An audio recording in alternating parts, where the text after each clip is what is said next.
You want to know why your belly fat is not going away? It's because you have been eating less, skipping meals, or going to bed hungry. Matter of fact, for a lot of middle-aged folks, the harder they restrict, the more stubborn belly fat becomes. And the reason for that is something most weight loss content will not tell you. Belly fat is not driven by how much you eat. It is driven by gut dysbiosis, chronic inflammation, blood sugar dysregulation, and hormonal decline. So eating less does not fix any of these things. In traditional Korean medicine, chronic restriction often makes them worse. So in this video, I'm going to walk you through 7 common foods in Korean cuisine, plus a bonus that have specific biological mechanisms working against belly fat. And you can find most of them at your Walmart, Costco, Aldi, or Amazon right now. And as someone born into Korean heritage, I grew up eating these foods my whole life.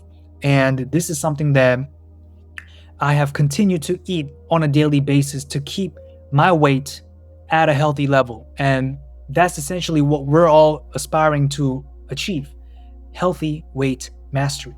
And so now I'm a doctor of acupuncture and herbal medicine, helping midlifers achieve this sustainable weight loss. So if you're looking for a 7-day cleanse, informational weight loss drugs, Ozempic, or a quick fix that works without changing what you eat, then go ahead and click off this video, because that is not what I cover in this video or on my channel. And I'm willing to bet that you're not going to achieve success with those methods, because they ultimately do not address the root cause of your stubborn belly fat. And that's what you really need to uncover as soon as possible for you to start seeing difference in your body. So for those of you who are ready to understand what is actually increasing your belly fat and what to eat to start shrinking it, then you're in the right place. So let's jump right into it. So the food number 1 I'm going to mention is kimchi. Kimchi, all right? And if you're new to kimchi, it's a Korean-style fermented vegetable dish.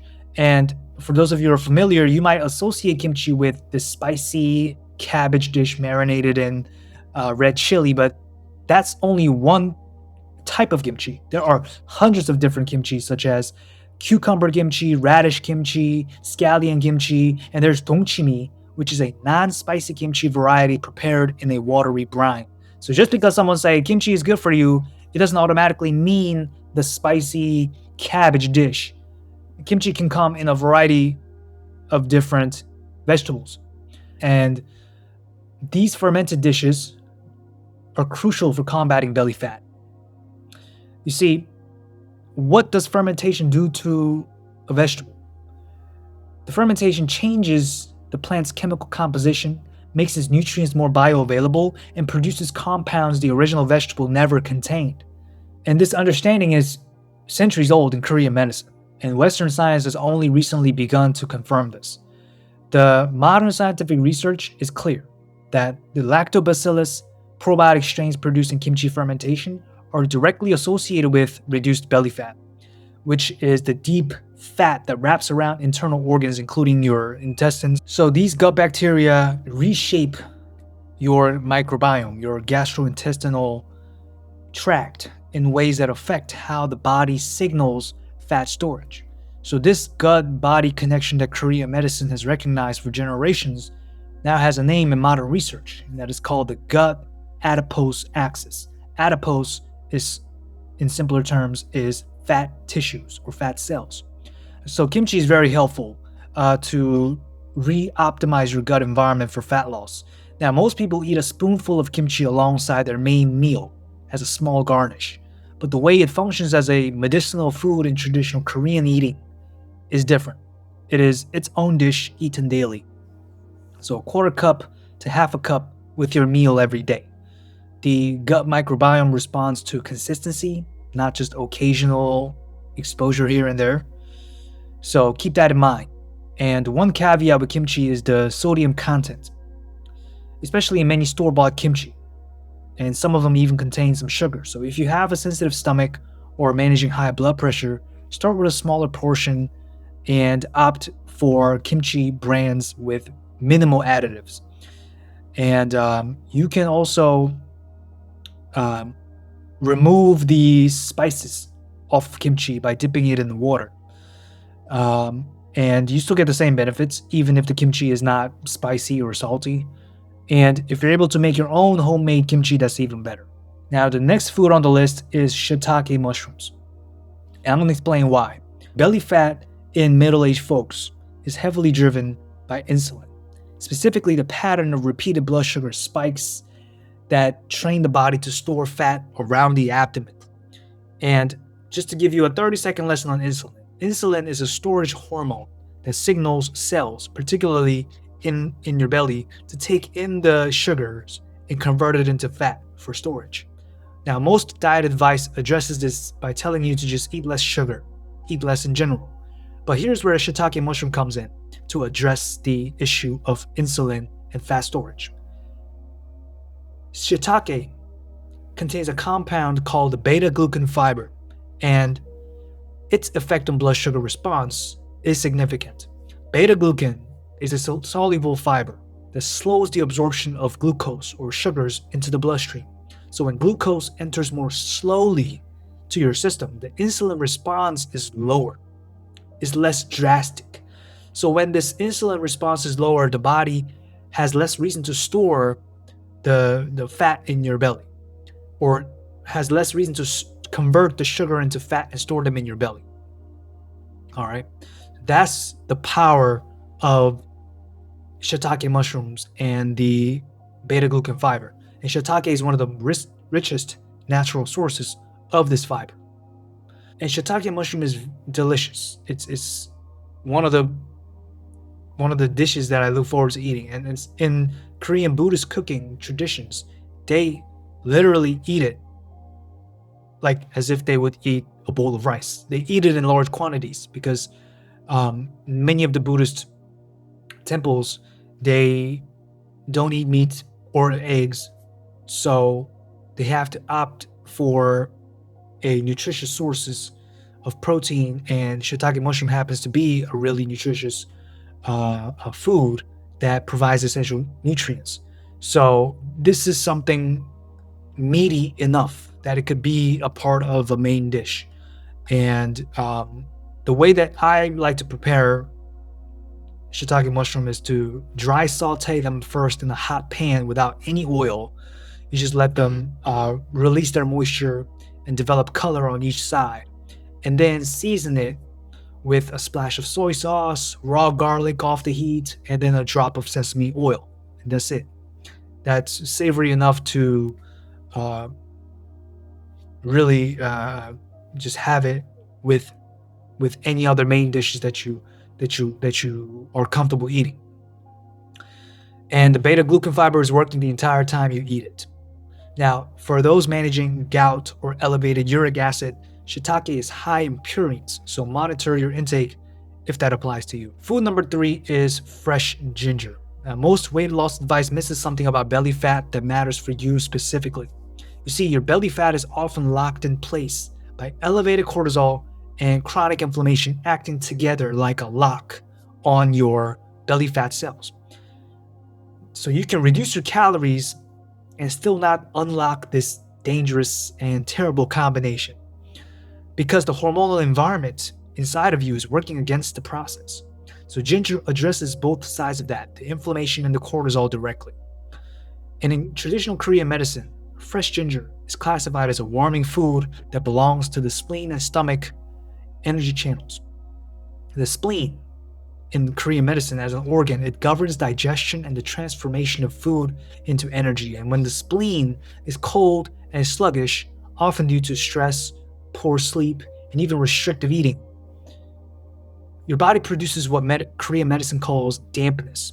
Okay, so think of a damp environment, a humid environment like a jungle or swamp, or any humid places in summertime in the American South, for example. I mean, you literally feel heavy and bogged down, right? Your body just feels sluggish, and that's exactly the same energy that is being manifested inside of you when there's too much dampness. There's water retention, edema, swelling in your legs, belly fat, low energy, brain fog. These are all patterns of dampness in your body. And ginger essentially warms your body and resolves that dampness by activating the spleen.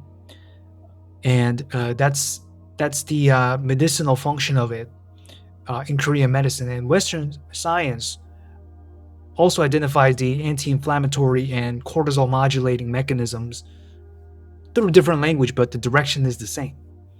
So the simplest application is to grate fresh ginger into warm water first thing in the morning before coffee or food. So this is a traditional practice in Korea of warming the stomach before eating, but I think of this as a universal cultural morning routine. I mean, there are many cultures that tout ginger for its digestive benefits, and they have it first thing in the morning. So, 2 to 3 slices of fresh ginger, or half a teaspoon grated, steeped in warm water for a few minutes. And you can also grate it fresh into marinades and dressings throughout the day. Now, ginger has mild blood thinning properties, so if you're on blood thinning medication, you want to check with your doctor before adding it in therapeutic amounts daily. So we've covered 3 foods so far, and you might have noticed that each one is working on a different piece of the belly fat puzzle. Okay, kimchi for the gut microbiome, the shiitake mushroom for the blood sugar response, and ginger for the cortisol and inflammation. So in traditional Korean medicine, your body is interconnected, and we do not just treat the individual symptom of belly fat in isolation. We look at the whole pattern, holistic diagnosis. And what makes these foods so powerful is that they address different parts of the same pattern of weight gain or inability to lose weight. So that's why these foods work better together in synergy than any one of them alone. And something else that you might have noticed with these foods is you don't have to completely revamp your grocery list or your kitchen drawers. I was about to say chicken drawers, kitchen drawers, to finally see some change in your belly fat and in your weight. Because these foods, they're nice complements to the main dishes that you often eat and feel comfortable cooking. You don't have to give up your main dishes and just eat these foods for the rest of your life. No, you keep eating the main dishes that you feel good about, and you just add these as your side dishes or even garnishes. And these small, simple additions to your routine is what's going to make a difference. And that's what sustainable weight loss is about. Because you want your routine to be effortless, realistic, and something you can stick to each day. That's the plan that you need. And PLAN is an acronym that stands for Prioritized Lifestyle, Activity, and Nutrition.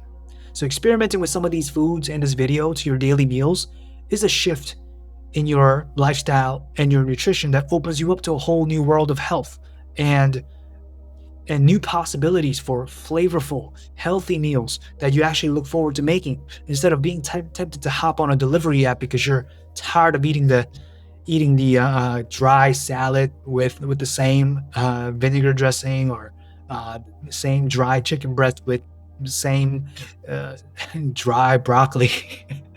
I don't know what it is with people losing weight. They want to eat everything dry. I just find that funny. But you don't have to do that anymore by adding these simple new additions to your dish, and do that consistently enough, and you will see the difference. So let's get down to the rest of the list.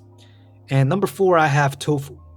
Now, tofu, speaking of dry, bland food, I mean, many of you think of tofu as this bland block of soy that's hard for you to enjoy. That's a nice rhyme right there. But a lot of people have a love or hate relationship with tofu. But there is a way to make mouth-watering dishes out of tofu. And I'm going to reveal to you my personal recommendation on how you can prepare tofu. I put tofu in this list because it is particularly important for women in perimenopause and menopause. The reason has to do with how estrogen decline changes fat distribution. So estrogen drops after menopause, and that's when body shifts where it stores the fat. you will start to notice that your fat storage shifts from your lower leg, the hips and thighs, to the abdomen. And this is the hormonal fat redistribution. And it's one of the reasons belly fat in postmenopausal women is so resistant to approaches that used to work. So you need a completely optimized approach that takes into account your hormonal changes. And high protein is key because it counteracts the hormonal imbalance by preserving your muscle mass, because having enough muscle mass is what's going to keep burning off those calories. The muscles require calories, and having an adequate solid base of muscle mass is crucial to ensuring that your calorie expenditure stays consistent. And high protein counteracts the hormonal imbalance by improving your body composition as well. So tofu is a complete protein that contains all 9 essential amino acids. But more specifically for menopausal women, tofu contains phytoestrogens, which are plant compounds that interact with estrogen receptors in the body. So in Korean medicinal cuisine, known as yaksan, soy-based fermented foods have long been used to support hormonal balance in women. And in traditional Korean medicine, tofu is classified as cooling in thermal nature. It clears heat and inflammation. So for postmenopausal women dealing with hot flashes, sleep disruption, and systemic inflammation, that thermal quality has practical relevance. Matter of fact, many of my clients going through menopause notice a real difference in symptom severity when they bring adequate soy protein into their daily eating. And in Korean Buddhist temple cooking, tofu is the primary protein. There is no meat to fall back on, so temple cooks have spent generations learning to prepare tofu in ways that genuinely satisfy. And the way they do it changes everything about how food tastes. Now, first of all, there are different types of tofu based on its firmness. You might be used to the generic, firm tofu, but there's soft tofu and silken tofu that has almost like a custard texture. Very soft. So if you don't mess with tofu just because you've only had the firm ones and they didn't taste right, experiment with softer tofu. You might actually appreciate the flavor of the soybeans in the softer version. Okay, I like eating soft tofu, and the way I eat it, which takes less than 5 minutes to prepare, is I get myself a pot of water to boiling, and then I open up the tofu container, remove the excess water, rinse it lightly, and then dump the tofu in the boiling water for a couple of minutes. Because I prefer eating it warm. I mean, you can literally serve the tofu cold as is after you rinse it. That's personal preference. So after I boil after I heat up the tofu in boiling water for a couple minutes, I take it out of the pot, slice them thinly, and then serve it with kimchi. And the tofu kimchi combination is one of the greatest pairs in Korean cuisine. And this is a legit meal. And this covers 2 foods that we've covered in this video thus far. So you get to take care of your gut health while keeping your hormonal balance in check, especially if you're women watching it. You get to kill 2 birds with 1 stone. And it's a high protein dish that's hormonally supportive and healthy for your weight loss. Now, for those of you all who are on thyroid medication, there is some evidence that large amounts of soy may affect medication absorption. So eat tofu a few hours away from your medication if that's the case, and check with your doctor about the right amount for your situation. Now, moving on to food number 5, we have seaweed, more specifically kelp. We just briefly touched upon thyroid condition. And underactive thyroid is one of the most common and overlooked reasons belly fat refuses to move among midlifers. When thyroid function slows down and menopause significantly raises the likelihood of this, metabolism slows with it, so fat becomes more resistant to moving. It doesn't want to mobilize. water retention increases, energy drops, and most of it settles around the abdomen. Your body is prone to becoming more damp due to underactive thyroid. The thyroid needs iodine to produce its hormones, and most Western diets are low in iodine. And in traditional Korean medicine, kelp, which is high in iodine, is associated with the kidney energy channel. The kidneys govern hormonal function, water metabolism, and what we call jung, your vitality. When kidney energy depleted, which menopause accelerates, the symptoms that follow look exactly like what a lot of folks experience when they hit middle age, which is fatigue, water retention, hormonal instability, slow metabolism. So kelp directly nourishes that kidney energy, and the minerals in kelp, such as iodine, magnesium, and calcium, these are the same compounds the kidney and the thyroid systems depend on to function. And that's why Korean kelp soup, called miyeokguk, is one of the most medicinal preparations in Korean food culture. Korean women eat it after childbirth to restore their depleted mineral levels. And it is eaten on birthdays as a tradition of renewal and nourishment. So the medicinal understanding of kelp was there long before the biochemistry had a language for it. Now, if you've never had kelp before, the simplest application of kelp in your meals is going to be just adding a strip of dried kelp. It's called dashima or kombu, basically the same ingredient, to any broth or soup that you make. And you leave it in while cooking, you remove it before serving. So the dried kelp, it releases its minerals into the liquid, the soup, without tasting like seaweed. And if you're not ready to cook with it, the dry seaweed snack packs, you've probably seen them at Walmart, Costco, on Amazon. These are low calorie, mineral dense, and genuinely satisfying as something to reach for in between meals. Now, seaweed is high in iodine, and too much iodine can actually suppress thyroid function in some people. Okay, iodine is very important, and you know, we're always emphasizing moderation here in traditional Korean medicine. Okay, too much of a good thing can lead to a bad thing, but you know, it's highly unrealistic that most of you watching are going to be overdosing on kelp. Highly unlikely that you're eating a pound of seaweed every day. So, but regardless of how much kelp you eat, if you're managing a thyroid condition, you want to speak with your doctor to find out what's the right amount for you. Food number 6 is gochujang. This is a Korean fermented red chili paste. Gochujang helps shrink belly fat thanks to capsaicin. This is the compound that makes chili hot. It temporarily raises metabolic rates and it reduces the appetite through satiety hormonal signaling. Now, the problem is that most Western cooking uses an amount of capsaicin too small to produce any meaningful effect. And gochujang solves that. And it is fermented. So on top of the capsaicin effect, you get a probiotic benefit. So it's two mechanisms in one ingredient. And in traditional Korean medicine, chili is classified as warming and dispersing in thermal nature. So it moves the chi, the energy in your body, and it moves the blood and breaks up the stagnation. Belly fat accumulation is a type of stagnation. It's just accumulating inside of you and is not moving, is stubborn.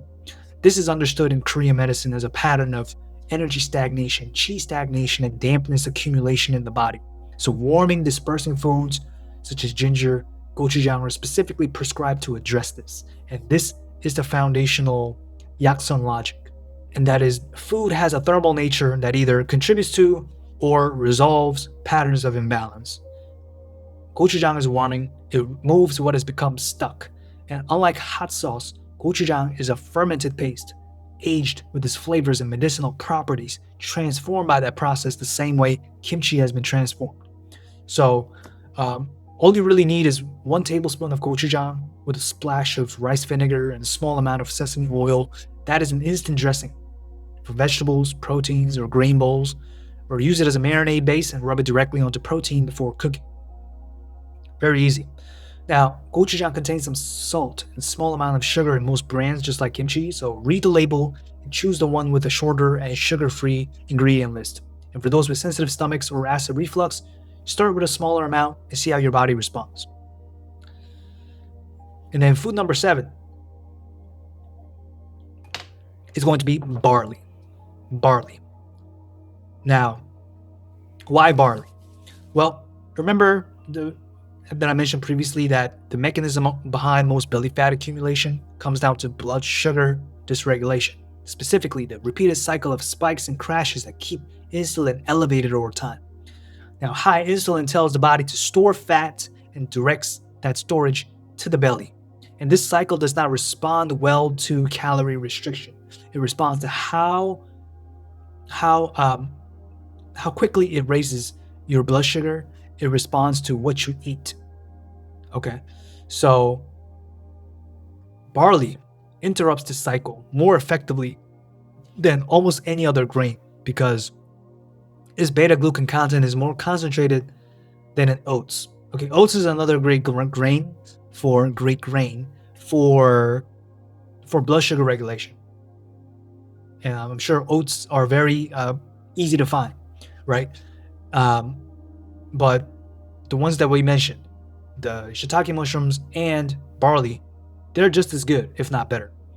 And how beta-glucan slows down your blood sugar is that it forms a gel. It forms a gel in the digestive tract that slows down the sugar absorption. So lower glucose absorption, lower insulin response, and less abdominal fat storage over time. And in traditional Korean medicine, barley is classified as cooling in thermal nature and is one of the foods specifically prescribed for dampness. As I mentioned with ginger, dampness in Korean medicine manifests as water retention, bloating, belly fat, mental fog, sluggishness, and barley is a dampness clearing food in Korean households have been using it medicinally, not just as a grain for generations. And so Korean barley tea, or boricha, is brewed and drunk daily in Korean homes, and it's actually a daily medicinal practice rooted in Yaksun thinking. So you roast barley, brew it in water, and just consume it cold throughout the day is how generations of Koreans have maintained a steady blood sugar environment that keeps the belly fat from accumulating. And so ginger, I mentioned earlier, is warming in nature. Barley is cooling. Even though they're different in their thermal properties, they still target the same pattern of dampness in your body. So the simplest start is to just replace half of your rice or whatever grains you normally eat with pearl barley and cook them together. The texture is chewier, it's more satisfying, and you will stay full longer after the meal. The second option is the brewed boricha, the roasted barley tea. And you can find this packaged at a Korean grocery stores or on Amazon. You brew a pitcher and just drink it cold throughout the day instead of flavored drinks or juice. There's 0 calories, steady blood sugar, and it's a daily dose of beta-glucan without changing what you eat for meals. How simple, how convenient is that? And speaking of boricha, another fabulous beverage to shrink your belly fat is green tea. And I put this as a bonus, but it earns its place in this video, and I want to be specific about why, because the generic message that green tea is good for you does not capture what is actually happening. Green tea contains a compound called EGCG that stands for epigallocatechin gallate.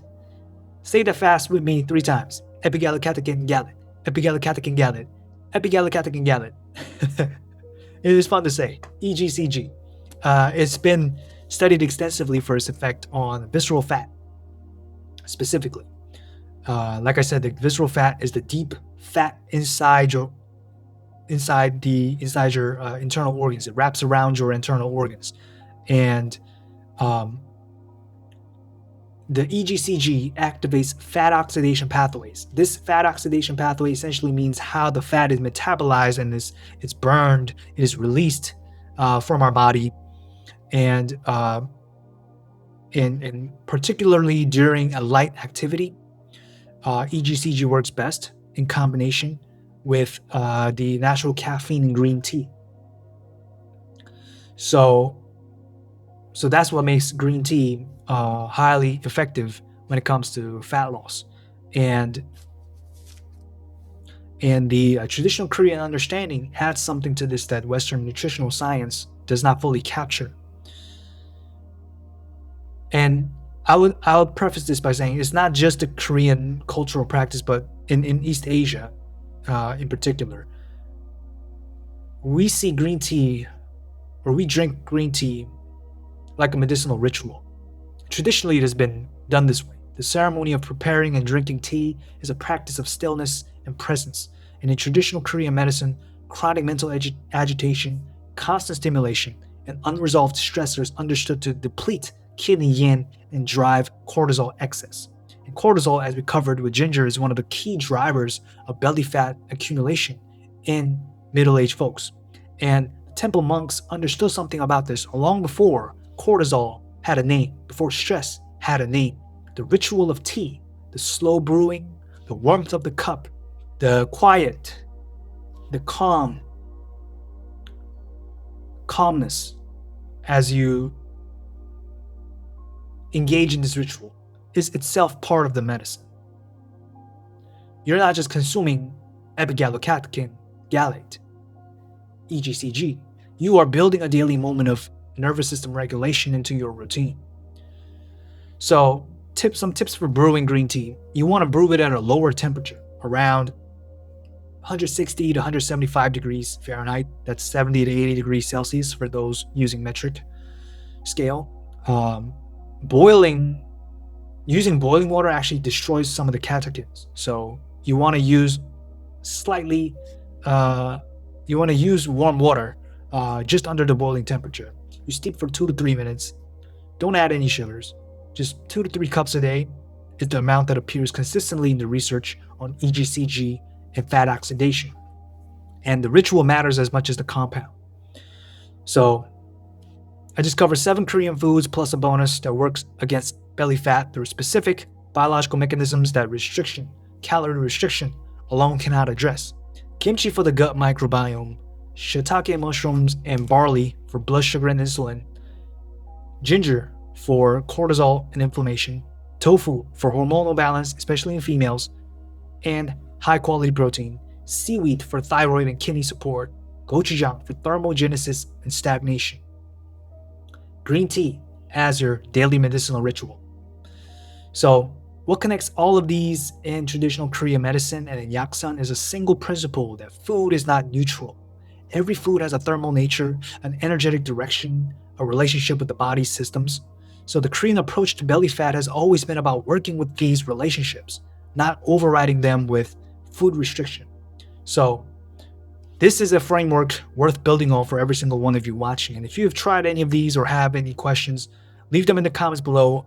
I would love to hear what you have to say about these foods and your experience with it. Now you know what to eat. The next question is how to prepare it, because knowing the food is half the answer. The other half is the cooking technique, especially the Korean technique that makes it taste good enough to eat again tomorrow. And that is what surprises people every time I explain it, because the Korean approach to preparing ordinary foods involves techniques that most Western home cooks have never tried. And the difference shows up in the first bite. So next video, which is going to show up here, covers 5 everyday foods you already have and the exact Korean technique that transforms these ordinary foods into tasty meals that are good enough that you want to eat it over and over. So go ahead and check out that video above, and let's make healthy weight mastery your reality.